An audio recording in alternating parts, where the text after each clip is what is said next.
Danny Garcia getting in the ring with Erislanda Lara.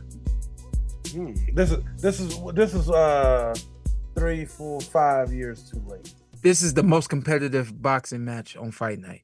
Yeah. It is. On the paper, hardest fight to pick. And in the ring. You guys don't think 5 years ago it'd been even better? Absolutely.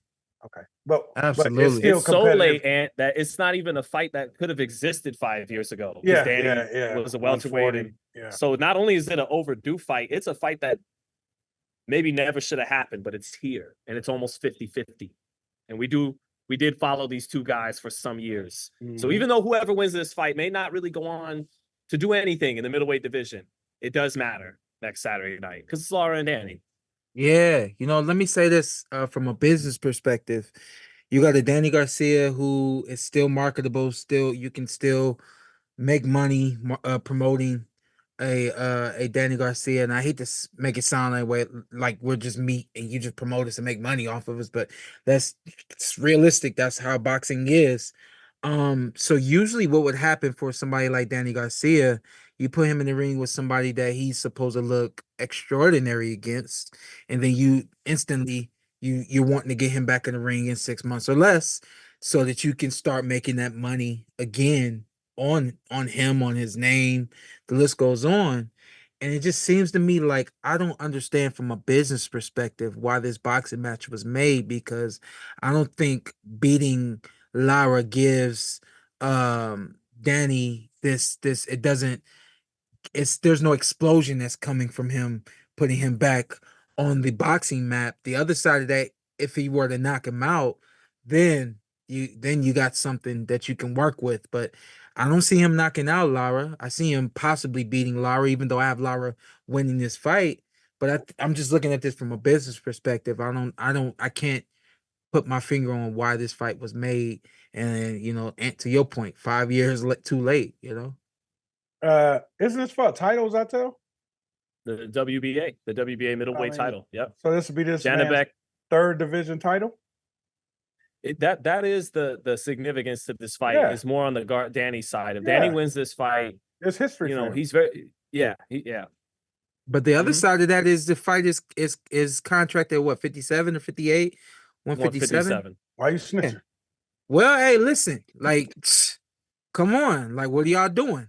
This is for a middleweight title, but you got if it's contracted there, is the title not up? Because technically you're still between 55 and 60, so you're still fighting in the middleweight division. It's just the champion is not being allowed to weigh in at the limit of the division. Exactly. To Sean's point, is BS. Yeah, because I'm the champion, so basically I'm getting treated like the B side, which technically on paper I guess he is. Yes, we've seen this before, though. Damn. For a champion to get treated like this? Well, no, I wasn't a champion when I fought Adrian Brenagh, but I was definitely, I wasn't the A side in a lot of people's minds until after that fight, and it was like, well, that was a no brainer.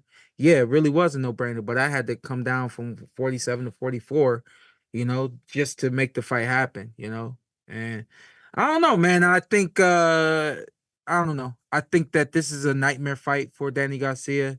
I think that they're excited about it because they know this is Lara. This is a legendary Cuban fighter. But I think they may be overestimating their ability to catch up to Lara. I think maybe they may be considering his age, thinking that may have slowed him down enough for him. But I got to be honest, once upon a time, none of us was trying to see Erislanda Lara because of his movement and because of his ability to stop and just pop and then get moving again. I'll go ahead and keep it real. My dad said, no, we don't want that fight. That's an ugly fight for Sean. Even if he beats Erislanda, because we know we're going to beat him, but it's just going to be hell the whole way. What else you got? And we went another direction. I got to keep it real and let everybody know how these conversations went 5 years ago, went 4 years ago, and why we're just now see some of these fights happen. It's a part of.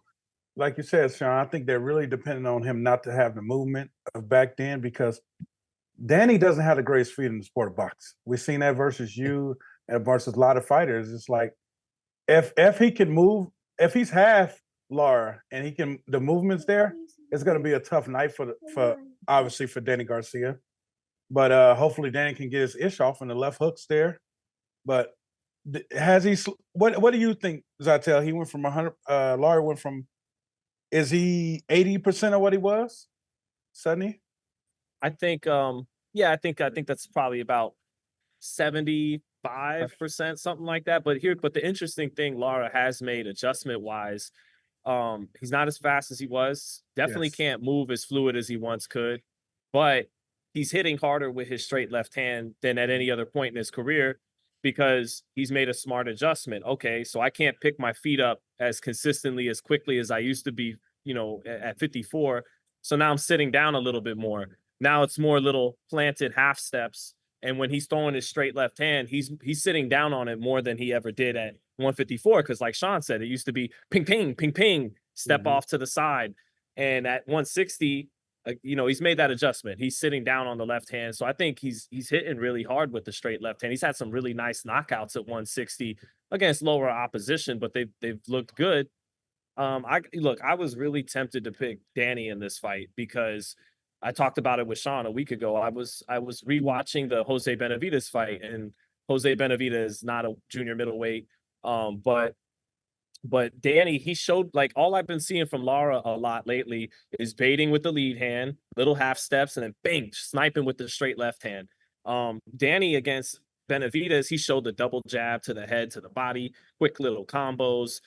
He kind of showed me more in his arsenal than Lara's been showing lately. But then I rewatched it again before the show, and Danny at no point hurt Jose Benavidez. And Jose Benavidez was right in front of him all night long. And Lara's legs are old, but you got to be Jarrett Hurd or Brian Castano coming forward, pressuring him, throwing lots of punches per round for those legs to really show their age and to take advantage of it. And the reason why I can't quite bring myself to pick Danny, even though I was tempted to, because Danny is a much more accomplished fighter than Lara. Lara won a belt at 54. He won a belt at 60, but Danny was the man at 140. And he didn't beat anybody at 47, but he fought the best of the best and relatively held his own. So he's accomplished more in his day than Lara has, right? But if I'm depending on Danny to go and get you, that's just not his game. If I'm dependent on Danny, look, have the motor. Be the younger guy. Step to Lara a little bit. He's not moving like he used to, but you still got to come forward. You still got to find an answer through that straight left hand and make that old 41-year-old engine work. Danny's not the kind of guy you can rely on the front foot. He's at his best as a counterpuncher. And if you're banking on that motor a little bit to make the difference against an older guy, Danny a lot of times has let us down in that regard with the output. Even Angels talked about it. So I was really tempted to pick Danny, but I'm going to have to go with the smart money and give it to Lara, even though, like, it is the toughest fight to pick on the card. Does Danny have a body attack? He can get to the body, you know what I mean? But, I think, for me, when you're asking if somebody has a body attack, my thing is, and I love the way my dad would always say it, exclusive to the body. There's got to be moments where it's like, I'm digging the body, this guy's trying to step around, I'm staying close to his inside, and I'm still ripping the body. To me, that's a true body attack. But yeah, he has the ability to throw a jab from here, and then he likes to do that from the outside. He likes to try to slip and throw a wide hook to the body from the outside. So he will do that. I think are you asking about slowing down Lara, touching those legs even more? Yeah, I mean, there's no secret. We got to do that, but I like what Zittel just said. The pressure is what's you got to make those wheels turn. We know this is an old classic car, but as long as you ain't making these wheels turns and I'm just 2 miles an hour so everybody sees me, I could do that all day and all night, So to me, Danny doesn't have the ability to apply that kind of pressure to make those wheels turn to wear him down, So I don't know. We'll see. I think Danny does have that one punch power at 40 that we saw. I think he has it at 47. I think he has it now. So it's just the thing was always the timing. He didn't have that timing against the elites at 47, so you never saw the power the same. And I think he's more of like a rat-a-tat body puncher. Like, you're in front of him, he's working. and he just think, and you know, he gets his shots off in little spurts, but he's not he's not like Canelo or Inoue or Tank where he's placing them, knifing you to the body, placing it under the elbow. It's kind of gonna come randomly at different spots in the fight. It's not like a concentrated body attack all the time. Yeah. Because I was thinking, Zittel, maybe you get a little more work, that left hook to the body, some left hands to the body, just more body work in this fight. And then hopefully he can catch him with one of them Danny Garcia left hands. Yeah, left hooks I mean, or something like that. I mean, the bottom line is Danny winning this fight is good for boxing. So yes, you know, without so with that being said, I'm taking Danny Garcia. I wouldn't be surprised if he pulls it off. I wouldn't be surprised. Yeah. So, but I got to see him. That's been his niche. 41-year-old. That's been his niche. You know what I mean? He's been able to pull off some stuff. You know what I mean? So maybe he can get back to that. We shall see.